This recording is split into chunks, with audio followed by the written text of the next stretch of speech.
যে অন্যের ক্ষতি করেছে, করার নিয়ত করেছে, চেষ্টা করেছে, ক্ষতি তারই হয়েছে। যে অন্যকে নামাতে চায় সেই নেমে যায়, যে অন্যকে বেইজ্জত করতে চায় সেই একদিন বেইজ্জতের মালা গলায় পরে। কথা বলেন ঠিক কিনা? কারণ রব্বুল আলামিন যখন নারাজ হয় তখন সব সিস্টেম উলটপালট হয়ে যায়। আর রব যখন খুশি হয়, ইউনুস নবী যেরকম মাছের পেটের বদ্ধ গড়ে বাতাসহীন জগতে আল্লাহর নিয়ামত রিজিক খেয়ে নিঃশ্বাস নিয়ে বেঁচেছিলেন, আল্লাহ তাআলা সেভাবে বাঁচার সুযোগ করে দেন। বলেন সুবহান। ধৈর্য ধারণকারীরা যখন জান্নাতের দরজা দিয়ে প্রবেশ করবে, রব্বুল আলামিন কুরআনুল কারীমে বলে আল্লাহ পাক তাদেরকে ফেরেশতার দ্বারা সালাম দিয়ে দিয়ে ভিতরে প্রবেশ করাবে। বলেন সুবহান। একটা গালির বিপক্ষে যদি দুইটা গালি দেওয়ার সুযোগ থাকার পরও যদি আপনি চুপ করে থাকেন, নিয়ামত আপনার। কারণ সয়ে যাওয়াটা রবের পছন্দ। এবার আপনারাই বলেন, আল্লাহ চাইলে সেকেন্ডের ভিতর সব উল্টাই দিতে পারে, সব অপরাধীকে মেরে ফেলতে পারে। জমিন কার? আমরা কার? হুকুম কার? আমরা কি আল্লাহর হুকুম মেনে চলার মতো চলতে পারি? আল্লাহকে খুশি করে চলার মতো আমরা কি কেউ চলতে পারি? তারপরে কি আল্লাহ রিজিক বন্ধ করে দিয়েছেন? আল্লাহ সহ্য করেন, আল্লাহ হালিম। प्यार से कहो यार सुबहान अल्लाह। আল্লাহ পছন্দ করেন তাদেরকে যারা নিজেও খায় অন্যকেও খাওয়ায়। আল্লাহ পছন্দ করেন তাদেরকে যারা অন্যের মুখে হাসি ফুটায়। আল্লাহ পছন্দ করেন তাদেরকে যারা অন্যের বিপদে পাশে দাঁড়িয়ে সাহায্য করে। আল্লাহ পছন্দ করেন তাদেরকে যারা মানুষের জন্য রাস্তা খুলে দেয়, মানুষের জন্য পথ চলা সহজ করে দেয়। রব্বুল আলামিন পছন্দ করে তাদেরকে যারা অন্যের দোষকে গোপন করে সমাজে ইজ্জতকে হেফাজত করে। রব্বুল আলামিন পছন্দ করে তাদেরকে যারা অন্যের জীবনে শান্তির ব্যবস্থা করে দেয়। বলেন না সুবহানাল্লাহ। রব বলে যে বান্দা আমার উপর তোর বিশ্বাস আছে? আল্লাহ আছে তো। রব বলে যে তাহলে বিশ্বাসটাকে শক্ত রাখিস, এতটুক তুই মনে রাখিস, মনের মধ্যে ধারণা রাখিস, ঈমান রাখিস, আমার একজন মালিক আছে, আমার একজন খালিক আছে, আমার একজন রাজ্জাক আছে, আমার একজন সৃষ্টিকর্তা আছে। তুই শুধু আমি আছি এটা মনে রাখিস।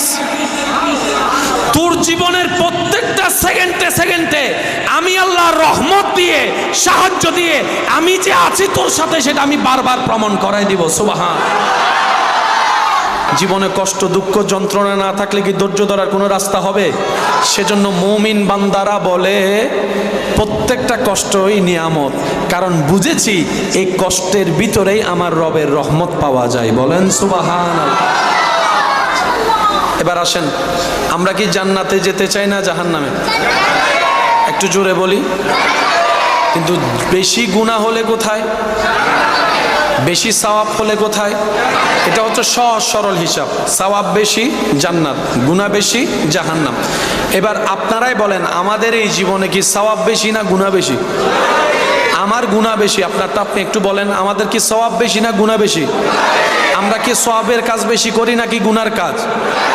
আল্লাহ তাআলা সেটা আগে থেকেই জানে। সেজন্য আল্লাহ তাআলা আমাদেরকে বাঁচানোর জন্য তওবার রাস্তা খুলে দিয়েছেন।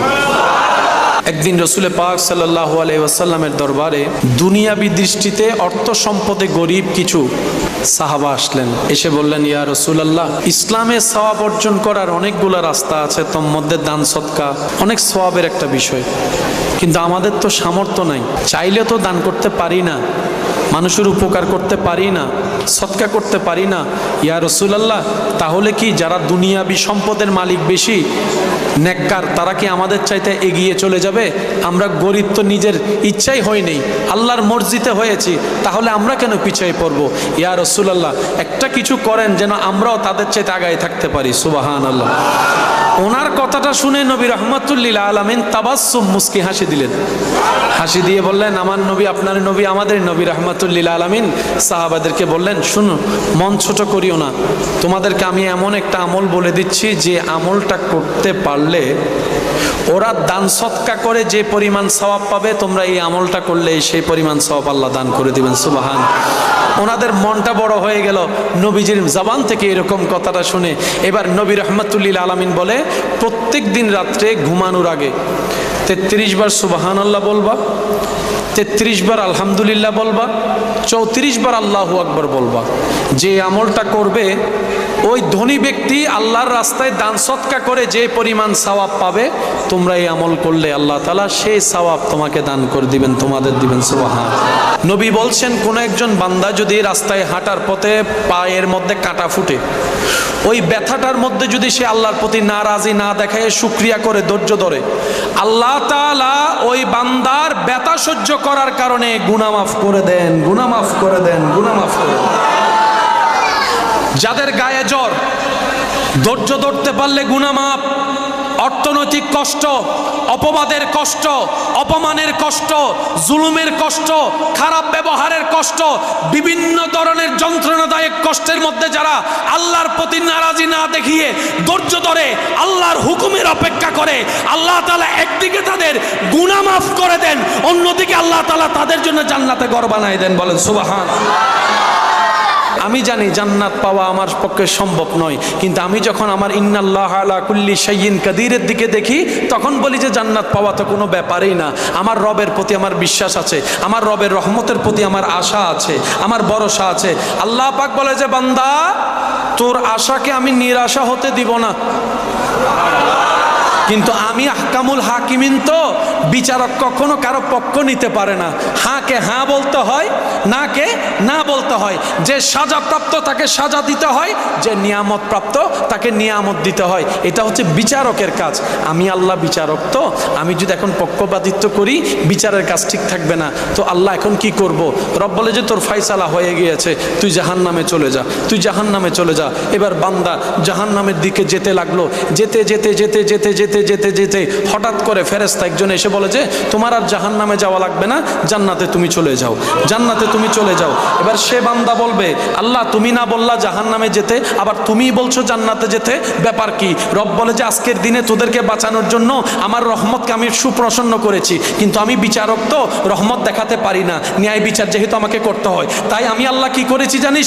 তোদের নবীকে রাহমাতুল্লিল আলামিনকে ওয়ালা সাউফা ইউতিকা রাব্বুকা ফাতারদার পাওয়ার অফ অটর্নি দিয়ে তোদের নবীকে বললাম, হাবিব আপনি সিজদায় পড়ে উম্মতের পক্ষে সুপারিশ করতে থাকেন, আপনি এদিকে সুপারিশ করবেন, আমি আল্লাহ রহমান হয়ে দয়া করে করে জাহান্নামীকে জান্নাতে পৌঁছায় দেব।